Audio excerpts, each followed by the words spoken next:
Comment vous voulez que je pense que mon chien est empoisonné? C'est tellement pas possible que ça puisse arriver dans mon quartier, que des gens mal intentionnés puissent faire des choses comme ça. Lui, c'est Elvis, un chihuahua de 4 ans qui est mort soudainement après une promenade. Le vétérinaire qui a tenté de le sauver a mentionné dans son rapport un potentiel empoisonnement. Il est très fortement probable qu'Elvis ait été intoxiqué après avoir ingéré dans la rue un aliment empoisonné. Lundi soir à 22 h, j'ai sorti mes chiens dans un tout petit périmètre et je suis rentrée chez moi. Une demi-heure après, mon chien a commencé à vomir, un peu de diarrhée, mais je ne me suis pas inquiétée. Mais j'ai quand même téléphoné aux urgences. On me dit juste, à mon avis, il va se poser quelque part. Et si vraiment ça dégénère, à ce moment-là, vous nous rappelez, on avisera. Au matin, je vois mon chien allongé sur le flanc au sol. Et là, je comprends tout de suite qu'il y a quelque chose qui ne va pas. Donc je l'appelle, il ne répond pas.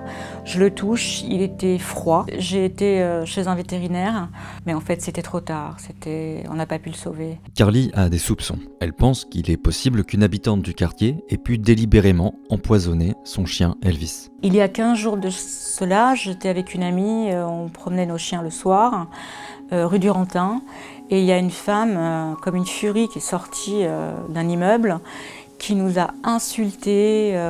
On en a marre de vos chiens ici, j'en ai arrêté de les faire chier dans ma rue. Et elle rentre chez elle, et moi je bloque sa porte, je lui dis écoutez madame, c'est un peu facile de nous insulter, de vous planquer comme ça.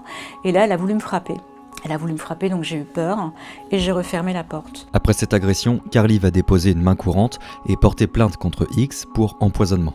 Dans le quartier, elle n'est pas la seule à avoir eu une altercation avec cette autre personne. Le 10 avril, une femme m'interpelle et me demande pourquoi je promène mon chien rue du Rantin, qu'elle en a marre des crottes de chiens dans la rue. Elle devient agressive, m'insulte, menace de lancer des excréments sur les promeneurs de chiens et de les empoisonner. Cette voisine attendait derrière la porte d'entrée de l'immeuble pour jeter de l'eau sur moi et mon chien. Elle s'est mise à hurler car elle en avait marre des chiens dans le quartier.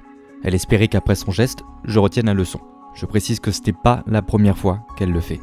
C'est compliqué pour moi de revenir ici parce que je ne suis pas revenue depuis lundi soir. J'ai peur.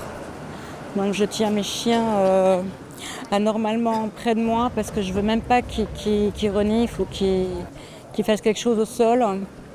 Et on va passer devant l'immeuble de la dame avec qui bon nombre d'entre nous ont eu des altercations. Je suis vigilante, mais on ne peut pas tout contrôler, quoi. Tu vois, là, il y a des affiches là-bas.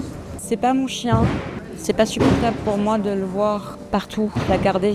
Je peux pas. Ça aurait été très douloureux. Ah ouais, c'est pas possible, c'est carrément inenvisageable. La mort brutale d'Elvis a choqué les habitants du quartier. Je suis inquiète parce que je connais pas mal de gens qui ont des chiens dans le quartier et c'est absolument affreux. Je suis super attristée. C'était vraiment la mascotte du Café Brun, au lieu où je travaille actuellement. C'est ultra inquiétant. Moi, je n'ai de cesse de dire à mes clients qui ont des chiens de faire très attention. Je n'arrive pas à comprendre les gens qui n'aiment pas les animaux, mais au point de les empoisonner, c'est terrible. En fait, il y a des gens qui m'ont offert des fleurs avec un petit mot de soutien. J'ai trouvé ça tellement gentil. Je m'attendais pas à tout ça en fait. Je m'attendais pas du tout à ce qu'il y ait tout cet élan d'empathie, de solidarité avec moi. Et en même temps, en y réfléchissant, je me dis c'est normal parce qu'Elvis c'était unique.